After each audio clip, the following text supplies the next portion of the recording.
International question! International question! International question! Taylor, Germany. Yep, international, baby. Guten Tag, Taylor. Well, we'll see, because it's an alias. So maybe they made it spicy for us, and because they know we love a real international question. You think Germany is made up? I don't know. Why not? If you were submitting to this show and you wanted to be anonymous, and so you wanted to use a fake alias, wouldn't you make that alias international? Yes, I would. Sorry, Beans wants to be here. What? Okay. So here we go.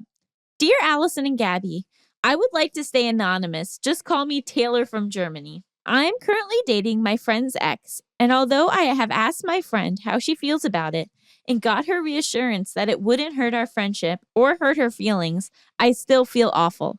I cannot shake off the feeling of being wrong, although I did nothing wrong. I still keep our relationship private, although it's been a year now, just because I am scared of people's judgment. And somewhere in my mind, I feel like I have betrayed the girl code as well. What can I do to be confident in this relationship? Regards, Taylor. This is juicy. It's very interesting, right? I know. And me 5 years ago would be like, Taylor's straight, whatever. But now I think, and I think in the queer community, it's like more accepted to date each other's exes. But I do have a recent thing where I feel very weird about how I met someone, because I was at a party and this friend of mine introduced me to someone by saying, this is my ex. And I immediately got that person's phone number. Not immediately. I worked it for 15 minutes. But then on the way home, I was like, oh, was that bad? Was that a bad thing that I did? So then because I'm a coward, I texted our mutual friend and said, do you think so-and-so will be upset that this happened? And she said, no, I don't think she'll be upset. But I have not asked her directly.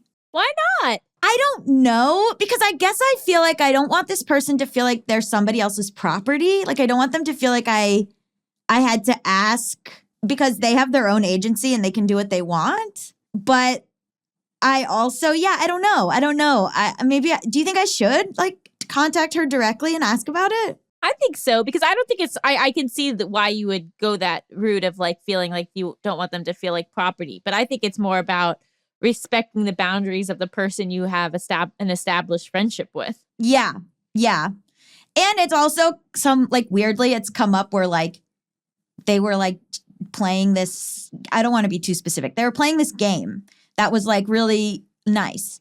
And they showed it to me. And I was like, oh, wow, that's really nice. And they said, oh, that ex got it for me. And I said, she must have really liked you. And then they avoided the question. They avoided my saying that.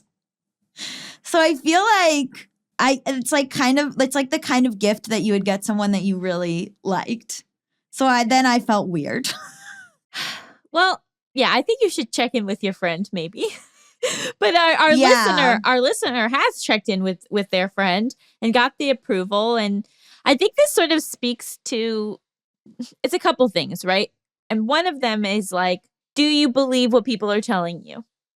Do you believe that your friend is being honest with you? Do you believe that do you know what I mean? Because by not trusting what they're saying to you, you're saying that they're lying, or they're liars, or they're not. Yeah. Do you know what I mean? Or that they don't know their own feelings. They're in denial. They're not in touch with their own feelings. Right. So it's sort of kind of doing a disservice to your friend to not believe what they're telling you. Patronizing.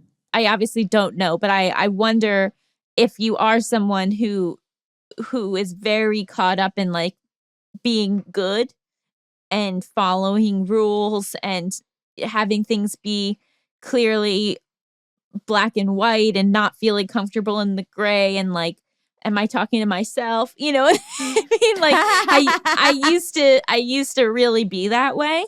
And I really think that allowing yourself to look at life not in such a black and white lens, but instead say, oh, a lot of things happen all the time that are a bit messy, that are a bit less clear cut. And, first, so that on the first step, it's do you believe your friend? Do you respect them enough to believe what they are telling you?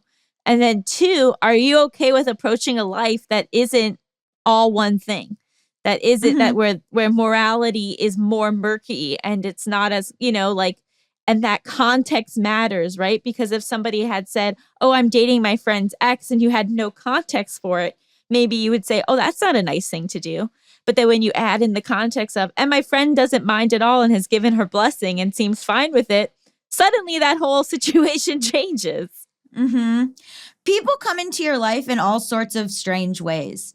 And it might be that they weren't right for that person, but they're right for you. And I think like you can't judge how someone came into your life. But like you can't judge the way somebody came into your life if you have a connection with them and if you're not hurting anyone.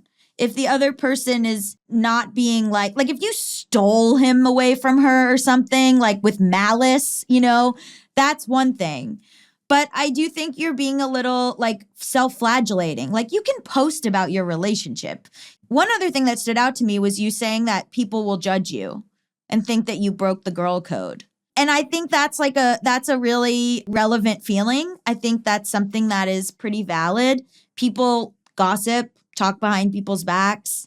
But like Allison said, like things are messy and anybody who doesn't see that or doesn't have stop throwing stones in glass houses. Like as if you've never had a complicated situation in your life. Like why are you judging other people, Or on the flip side, Taylor, you just be okay with people are going to talk and like whatever. Yeah, so that's the other side of it, right? Is I think that it seems like you really care what other people think about you. And so that might be something to examine. Like why do you care so much? And we've talked about on the show where I don't think that you should live your life with no rules or no standards for your own behavior. But I think that you have to create standards for your own behavior and then abide by them. But your standards are always going to be different than other people's. So you can't go about your life trying not to bump up against anyone else's idea of what's right and wrong. You just need to have a clear sense of what is your idea of right and wrong. And I think the question to ask is, are you comfortable with this decision that you've made? At the root of who you are and the way that you think about the world and the way that you want to move through it, is dating your friend's ex with your friend's blessing something that you're okay with? And if the answer is yes, which I hope the answer is, then you got to let it go. You've got to just let other people's potential opinions about it kind of pass through you because you've decided that this is okay for you and that you're living in accordance with your own values. Just between